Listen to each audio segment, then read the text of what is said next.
Welcome to this continuing series from Morgan Rees. You ready for this? You ready for this? This is a dramatic story of the rescue of Jews from Europe after World War II by North American Jewish volunteers. These men and ships smashed through the British blockade and brought thousands of refugees to safety and safe haven in Palestine. Murray Greenfield, born and raised in New York City, served in the Merchant Marines during World War II. I'd like you to join us. I'd like you to be part of a crew. We're trying to put crews together, and we're not sure if what we're doing is legal or illegal. But we're buying old vessels here, and really they were old and cheap. After World War II, these things were terrible. And I'd like you to join. I said, sounds good. It's just, you know, it could take a year. You may go to jail. Can't tell you what'll happen, because we don't know what happens when the British catch these ships and they do all kinds of things. You go to prison. I said, all right, okay, now you told me, what do you get paid for the deal? He says, no money, you don't get paid. I said, no. Then I was a hero. Then I said, shit, if there's nobody, they're not paying, I gotta go. Who the hell's gonna go if they're not gonna? Okay, go up now. But I have a problem, I go home, and I gotta tell my mother, I'm not gonna go to college.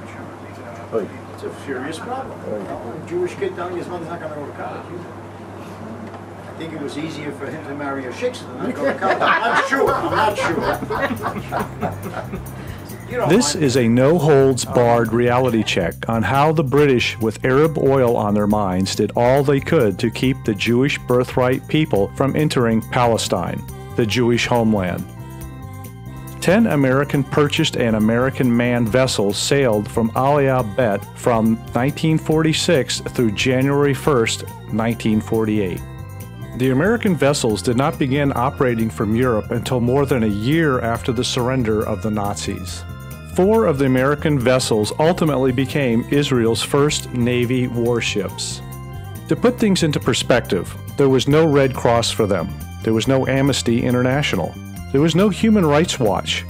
There was no United Nations High Commission on Human Rights.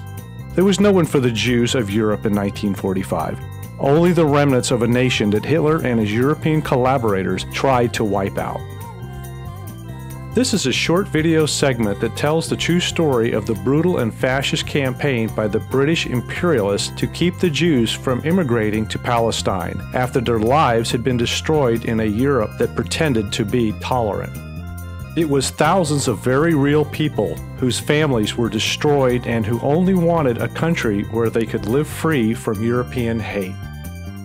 With the end of the war in Europe on the 8th of May, 1945, Jews all over the world hoped and expected the doors of Palestine would be open for survivors of the Holocaust. The number of people involved was not much more than 150,000. Their suffering had been terrible, and their survival a little short of miraculous. Jews therefore wished to live in dignity, protected by their own people, and not dependent on the approval or sufferance of any non-Jewish majority.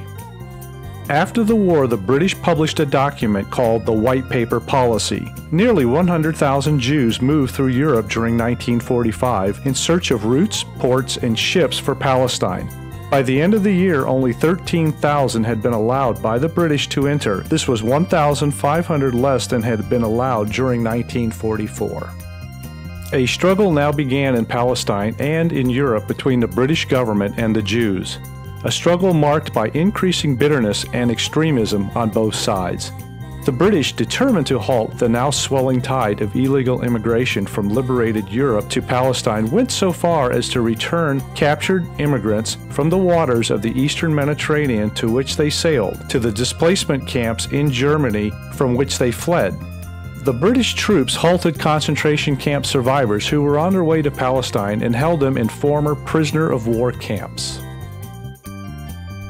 The success of this initiative was modest when measured in the terms of the numbers who succeeded in entering Palestine, but it proved to be a unifying force between the Jewish community in Palestine and for the Holocaust survivor refugees in Europe. If you'd like to learn more about these important concepts or any other issues that we've covered on today's show, log on to www.morganrees.com. That's morganrees.com. Thanks for listening.